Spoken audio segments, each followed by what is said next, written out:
Hey everyone, today I'll show you how to connect Ctrader to Exness, or rather, why it's not directly possible and a quick workaround. Let's dive in. First up, know that Exness officially supports MetaTrader 4 and MetaTrader 5, but not Ctrader.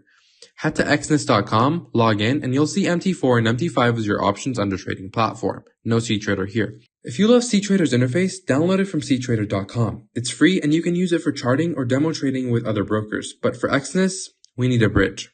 Since Exness doesn't integrate with Ctrader directly, grab a trade copier tool like Traders Connect.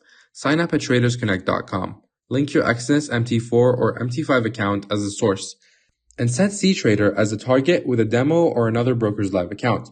In Traders Connect, add your Exness account details, login, password, and server. Then input your Ctrader account info. Sync them up, and it'll copy trades from Exness to Ctrader in real time.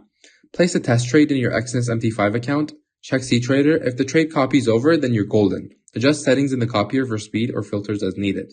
That's it, guys. Exness doesn't support Ctrader natively, but with this tool, you can still use it. Drop a comment if you got questions and subscribe for more trading tips. See you next time.